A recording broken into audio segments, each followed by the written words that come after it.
Rhea Ripley was forced to vacate the Women's World Championship on Monday to a chorus of BS from the Montreal crowd, which I was a part of. I definitely thought it was BS given that Seth Rollins was injured, didn't have to vacate his title. Roman Reigns hasn't defended this title for 6 months and was still champion until eventually he lost it. Then again, on the other hand, this might be better for storytelling, given that they're trying to turn Rhea babyface, and this would be a definite way to do it. But those discussions are going to have to wait, because things move quickly when you're trying to get things in before the draft. So on this Monday, they're going to crown a new Women's World Champion on Raw. Who will that be? Let's discuss. Welcome to Silo Voice Wrestling on YouTube, the Silo Voice Wrestling podcast from Silo Voice Studios in Montreal. I'm Jason C. McLean. Make sure you like, share, subscribe, and of course, ring the bell for notifications. I'd like to point out that we're discussing who should win the Women's World Championship this coming Monday, not who should be defending it against Rhea Ripley when Rhea Ripley returns, because that is clearly Liv Morgan. Otherwise, I don't get storytelling. Yeah, Liv will be the one defending the championship against Rhea Ripley when she returns. I'm almost 100% sure. But do you put the belt on her right away, or do you put it on someone else first? That's what we're discussing. And I'm recording this on April the 20th, Saturday. Happy 420 to those of you who celebrate. And last night on SmackDown, they announced that on the next Raw, there will be a battle royal to crown the new Women's World Champion. Now, honestly, I would have preferred something like a gauntlet match or maybe a tournament culminating at Backlash.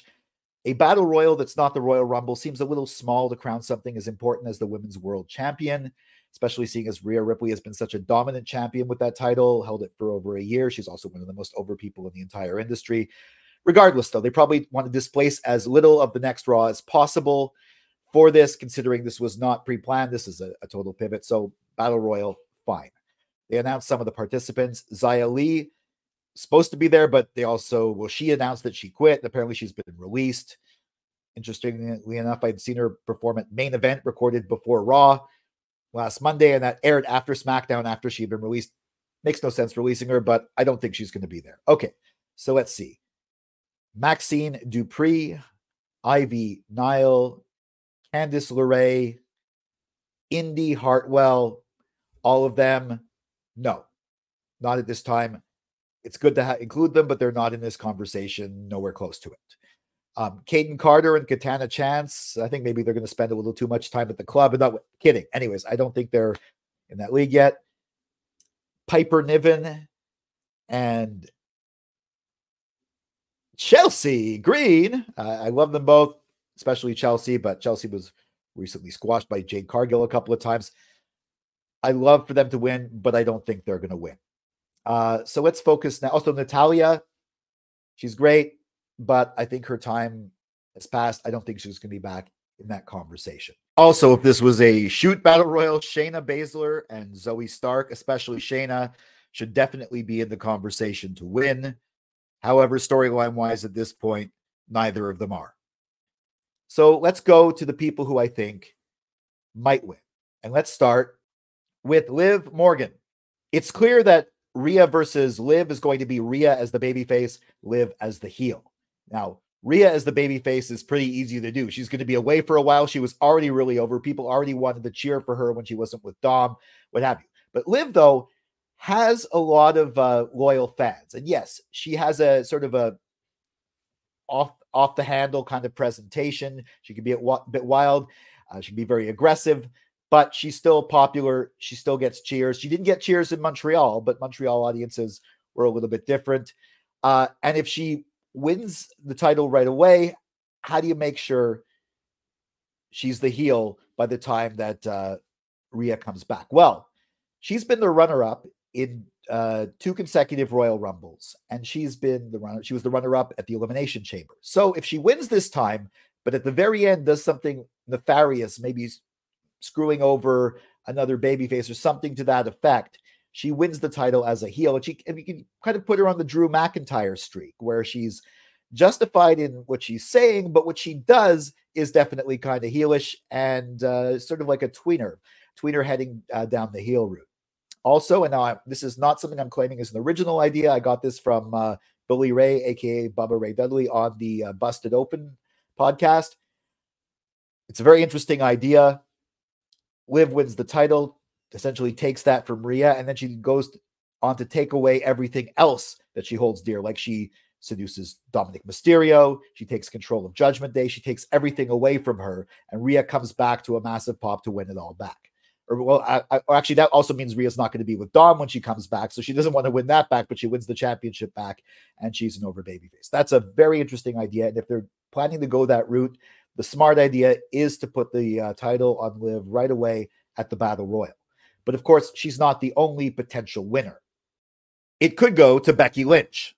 Now, clearly, they weren't planning on a Lynch title run or her to be involved in this picture because otherwise she would have won at WrestleMania.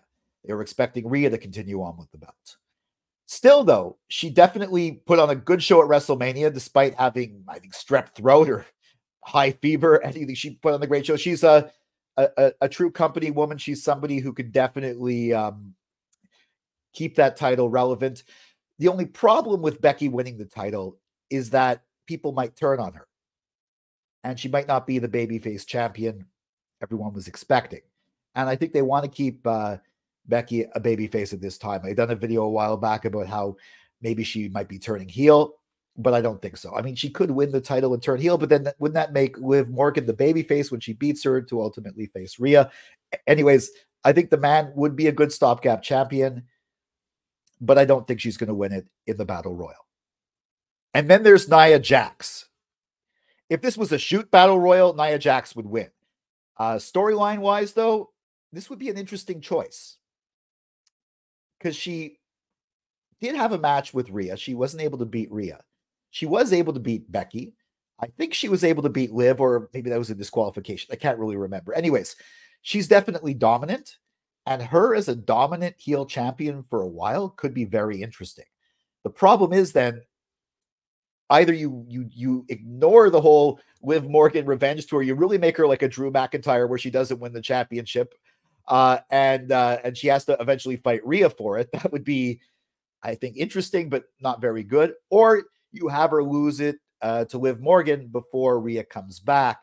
The problem with that is that would make Liv a babyface, and you instantly want her to be heel against Rhea. So I think Nia would be a great choice, a great heel champion, but I think at this time, no, I don't think she's going to win the Battle Royal.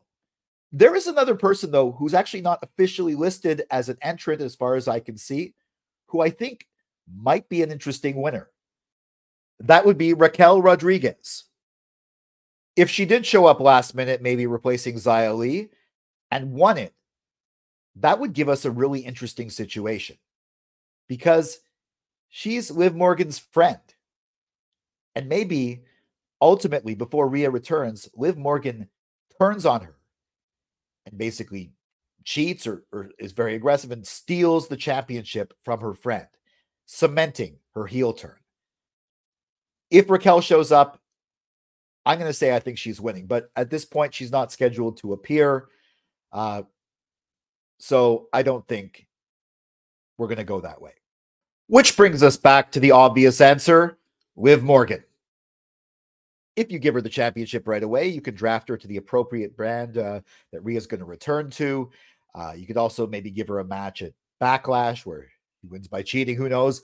You establish her as a heel champion. Maybe she fights Becky Lynch and wins or something like that. Keep the belt on her until Rhea returns. She takes away everything that's Rhea's, and Rhea eventually gets her back. So yeah, storyline wise, it's kind of the obvious choice, but not only for being the one to defend the belt against Rhea when she returns, but for winning it on Monday. My pick, barring a Raquel Rodriguez intervention, is Liv Morgan.